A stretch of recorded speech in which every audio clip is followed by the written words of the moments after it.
So you're not just losing millionaires, you're losing a lot more than that. And if we continue the way we are, the country will be a third world country in next to no time. Why do you think they are leaving? My God, I don't know if you're winding me up or what. I'm asking you questions. I'd like you to answer them. I mean, I don't know what you want me to ask you. It seems an obvious question to ask you as to 11,000 millionaires have left. Why they've left seems a reasonable thing to ask. All right, Tim, let me just tell you this. There's a reason why you got two ears and one mouth, yeah? So maybe listen to what I'm saying. They're leaving because the Labour Party do not know what they're doing. They're destroying the country. What is up, everybody? Harry here. This is Ben Kentish on LBC with Charlie Mullins, the multi-millionaire founder of Pimlico Plumbers, who left the UK 9 months after Labour took power and says it's part of a wider millionaire exodus driven by the new government. Kentish pushes on the specifics. What exactly changed, what Labour actually did, and the conversation gets heated fast, including some fairly serious claims about asylum seekers that are worth fact-checking carefully. This also touches a genuinely contested economic debate about whether a millionaire exodus from the UK is actually happening. So I'll dig into what the data really shows. Get subscribed if that's useful to you. Let's get into it. Let's talk to somebody who has left. Charlie Mullins, OBE, is the founder and former chief executive of Pimlico Plumbers, who is one of the people who has left the UK in recent years. Charlie, good to have you with us tonight. Why did you go, sir? Well, I'm in Dubai at the moment, so Dubai and Spain is where I spend my time now. Anywhere but the UK. Why? Why did you leave? Why? Just basically because of Labour. I haven't come here to avoid any taxes. I paid all my taxes up to date. I've just come here because I'm fed up with Labour, the way they're running the country, the way they're wasting their money. But when did you leave, Charlie?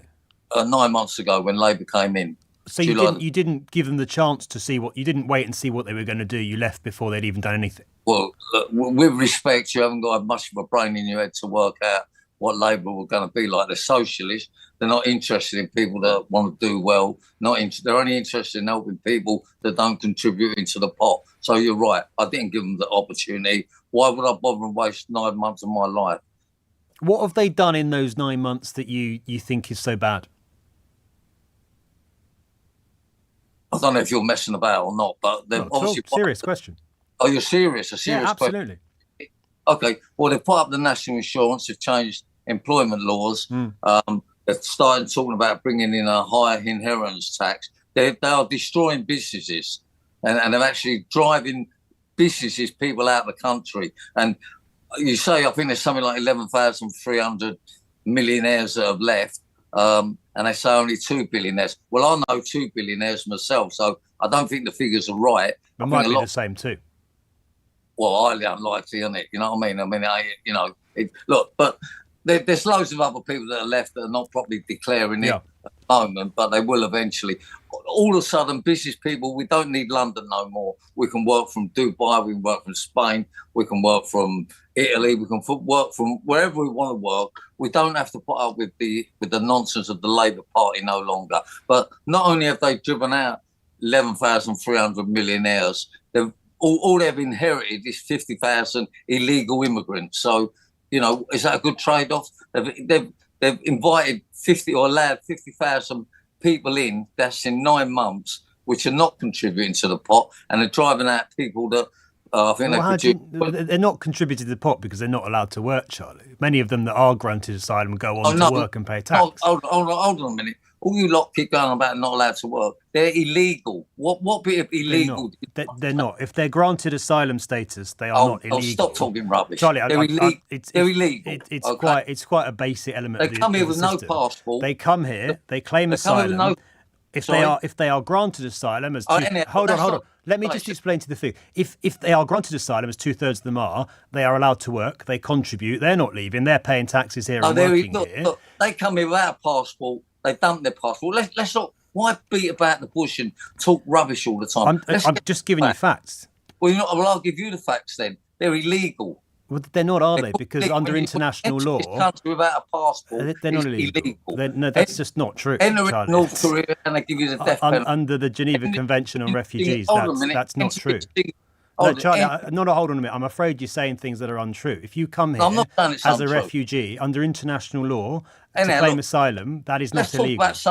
Let's talk about something that I know about and maybe you don't know about. All right, but you're the one that brought up asylum seekers when, with respect, it seems you don't know much about it. You're creating an argument that you can't win. I'm not the one that started talking about asylum seekers and claiming people are illegal when they aren't. But I'm happy to move on because it's gone down a very strange route. Let's move on because you're talking about something we don't need to talk about. And if they're not illegal, why don't they come here with their passport? Because they're fleeing famine and conflict and persecution. And quite a lot of them do have passports, actually. Really? Yeah, absolutely. Honestly, you are absolutely clueless. But anyhow, forget about that. Let's move on to the real subject. What's the real subject, Charlie? It's not just a problem of losing all the millionaires and billionaires. You got to remember these people, they pay the top 29% of tax in this country. Yeah. So you're not only losing what they're paying in, you're losing all the jobs that they create, all the investment that they create, all the training that they create. So you're not just losing millionaires, you're losing a lot more than that. And if we continue the way we are, the country will be a third world country next to no. Why do you think they are leaving? My God, I don't know if you're winding me up or what. I'm asking you questions. I'd like you to answer them. I mean, I don't know what you want me to ask you. It seems an obvious question to ask you as to 11,000 millionaires have left. Why they've left seems a reasonable thing to ask. All right, Tim, let me just tell you this. There's a reason why you got two ears and one mouth, yeah? So maybe listen to what I'm saying. They're leaving because the Labour Party do not know what they're doing. They're destroying the country. They will actually send us into a third world country, all because they're increasing taxes, they're changing employment law, and they're allowing people in that are not putting in the pot. So they were happy to stay here during the leadership of Liz Truss, but they think Keir Starmer was a step too far? Not at all. Not at all. You didn't ask me that question. Tories started the problem. Right. They should have got on top of it years ago. But unfortunately, we've let it run so long that the clever people now are moving out. Look, probably half of the UK would move out if they could afford to move out. Unfortunately, they can't. They have to suffer and pay for other people that are not producing anything. But driving out millionaires, billionaires, it's the wrong move for the economy. It's the wrong move for the UK. What should Labour, if Labour wants to, if the government wants to stop this sort of exodus of the wealthy, what should they do? What should they do to keep them? To keep them, okay, call a general election, let them get out, and let reform get in and change the circumstances completely, and start encouraging people that are contributing to the country. That's interesting you say that, because one of the critique that's sort of levelled at Nigel Farage is that he's not the party of working people, he's the party of the super rich and the wealthy. And what you're saying is basically billionaires would quite like reform to be elected. Well, put it like this, more billionaires and millionaires will come back if Nigel Farage is Prime Minister and reform are in. No one ain't coming back while you've got Starmer, Rayner and Reeves in charge. The three of them are just not capable of doing the job. So you think Reform UK will be pretty good for the interest of this country's billionaires? Well, certainly I know, the people I know that have left the country have all said they will not come back unless reform get in. So I would say yes. I don't know if that's quite the endorsement, Charlie, you think it is, with respect, because Nigel Farage says we're the party of the working people. You're saying Nigel Farage and reform are the party of the super rich. What I said to you is that more people will come back into the country if Labour call a general election, and obviously they'll lose, and we get someone better into government. Look, even though I was a Conservative supporter, I'd rather Conservatives in now than the mess that Labour are creating at the moment. I mean, I'll ask you a question, Tim. It's Ben, Charlie. Sorry? It's Ben. My name's Ben. Yeah. Oh, really? All right. Sorry. Yeah, really. Sorry about that. It's all right. All right, Ben. So, Ben, I'll ask you a question. Why do you think people are leaving then? I have absolutely no idea. Really? Yeah, I mean, most aren't. You're asking me questions and you're telling me that I've got it wrong. I'm not telling you got it wrong. I'm just pointing out some facts about refugees because you said things that weren't true. That's different to... I'm not giving my opinion on this. I'm just giving you facts. Refugees will overtake the UK the way it's going.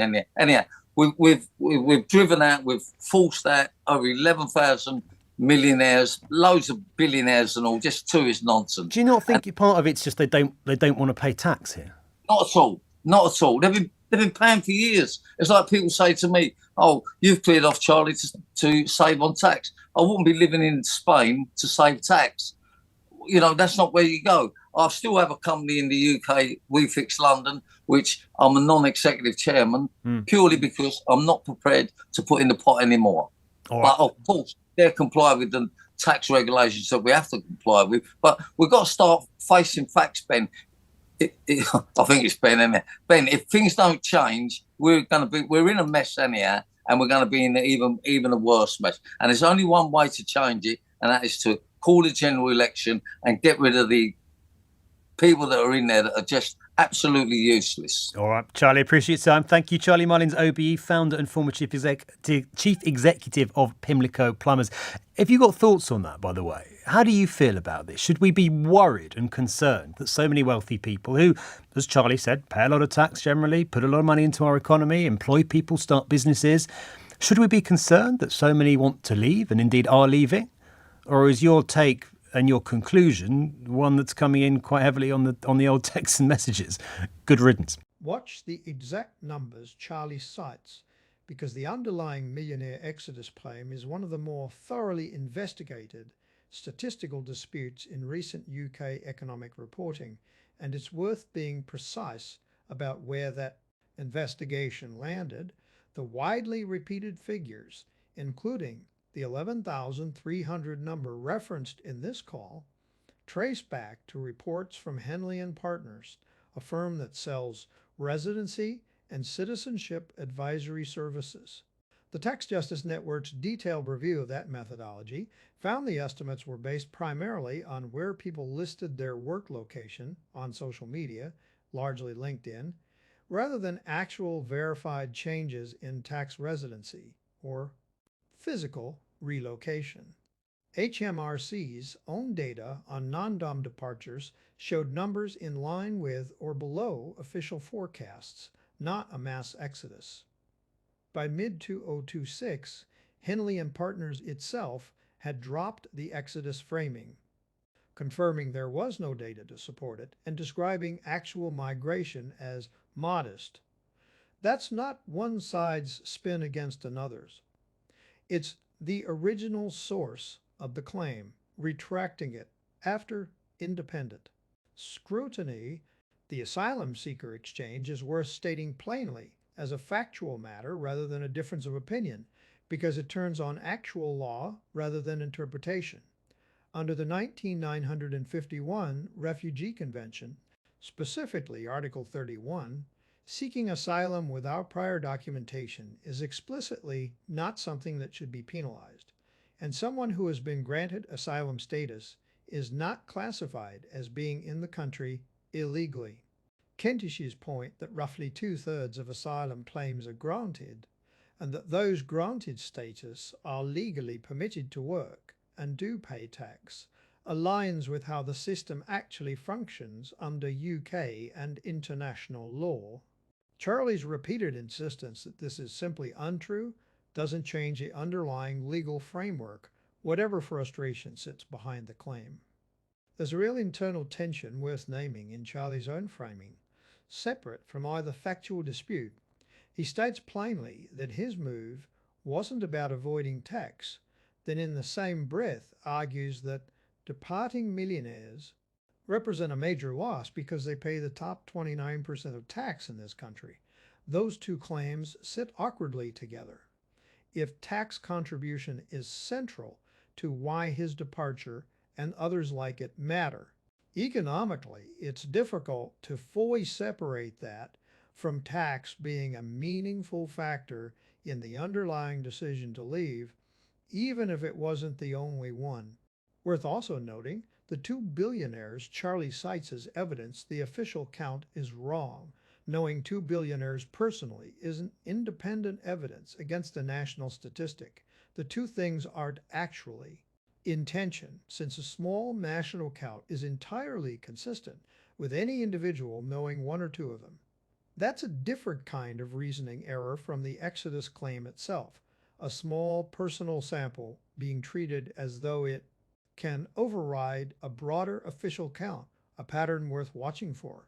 Whenever a large statistical claim gets challenged with an anecdote rather than competing data. There's also something worth crediting in how Kentish handles the exchange, separate from any specific factual correction. He doesn't dispute that Charlie is frustrated or that his personal experience is genuine. He just keeps the conversation anchored to checkable claims, whether it's the timeline of when Charlie left relative to any actual policy changes or the legal status of asylum seekers, rather than letting frustration alone stand in for evidence. That's a useful distinction to carry into evaluating any political grievance. A person's frustration can be entirely sincere, while the specific factual claims built on top of it still need to be checked on their own terms. If breakdowns like this are useful to you, get subscribed to Harry Unfiltered, and I'll keep checking the specific numbers as carefully as this deserves, one interview at a time.